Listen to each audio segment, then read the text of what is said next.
మన ప్రభువును ప్రియరక్షకుడనైన యేసుక్రీస్తు శక్తిగల నామములో మీ అందరికీ శుభములు. ప్రియమైన దేవుని బిడ్డలారా, మరి ఎలా ఉన్నారో? మరి దేవుడు మనందరినీ కాపాడి మరొక నూతనమైన దినములో మనల్ని ప్రవేశపెట్టిన విధానాన్ని బట్టి మరొకసారి ఆయనకి వందనాలు చెల్లించుకుంటున్నామండి. మరి ఈ దినము దేవుడు మనకిస్తున్న వాగ్దానము, వాగ్దానాలు ఎప్పుడు కూడా ఆరోగ్యకరమైన వాగ్దానాలేనండి. జీవం గల వాగ్దానాలు.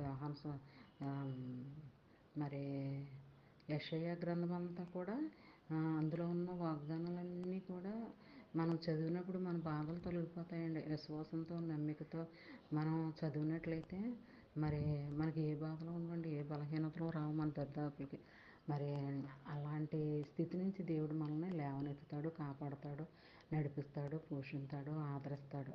మరి అలాంటి వాగ్దానాలు మొదటి జామున లేచి మనం చదువుకుంటే మనకెంతో దీవెనకరంగా ఉంటుంది అన్నమాట. మరి ఈ దినము దేవుడు మనకిస్తున్న వాగ్దానము యోహాను సువార్త 15వ అధ్యాయము 7వ వచనం. నా యందు మీరును మీ యందు నా మాటలను నిలిచి ఉండిన ఎడల మీకు ఏది ఇష్టమో అడుగుడే, అది మీకు అనుగ్రహించబడును. ప్రియమైన దేవుని బిడ్డలారా, మనం దేవుని పట్ల నిలిచి ఉంటే స్థిరంగా నిలబడాలండి.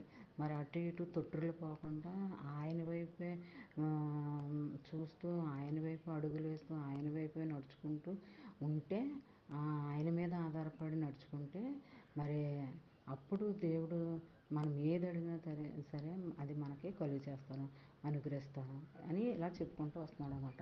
ఎప్పుడు కూడా మనము ఆయన మీద ఆధారపడాలని, మనుషుల మీద ఆధారపడకూడదండి ఎప్పుడు కూడాను. ఎందుకంటే దేవుడే చెప్పాడు, మనుషుల్ని ఆశ్రయించుట కంటే యెహోవాను ఆశ్రయించుట మేలు అని అన్నాడు కదా. బైబిల్లోనే చెప్తున్నాడు, ఉన్నది కదా వాక్యం. మరి అలాంటప్పుడు నువ్వు మనుషుల్ని ఎందుకు ఆశ్రయిస్తావు? నువ్వు మనుషుల్ని ఎప్పుడూ ఆశ్రయించకూడదు. మనుషులు ఆశ్రయించేవు అనుకో, వాళ్ళు నీకు ద్రోహం చేస్తారే కానీ మేలుకరంగా ఎప్పుడు మాట్లాడరు, నీ పక్షాన నిలబడరు. కాబట్టి మనుషులు అనేవాడిని ఎవరిని కూడా నమ్మకూడదు. అది కడుపును పుట్టిన బిడ్డలైనా సరే, తోడబుట్టిన బిడ్డలైనా సరే, ఎవరైనా సరే మనిషి అన్నవాడిని ఎవరిని నమ్మకూడదు. కాబట్టి దేవుణ్ణి నమ్ముకోవాలి, దేవుణ్ణి ఆశ్రయించాలి, ఆయన వైపు తిరిగి చూడాలి. అప్పుడు నువ్వు ఆయన ఏది అడుగుతావో అది నీకు అనుగ్రహిస్తాడనమాట. మరి ఈ దినమంతా ఈ చిన్న వాగ్దానం మైండ్లో పెట్టుకుని ధ్యానించుకుంటూ ఉంటే ఆ దినమంతా నీకు మేలుకరంగా, దీవెనకరంగా, ఆశీర్వాదకరంగా ఉంటుంది అనమాట. చిన్న వాగ్దానం ఫ్రెండ్ సర్కిల్లో షేర్ చేయండి. అలా చేయడం వల్ల వారు దీవించబడతారు, మీరు దీవించబడతారు.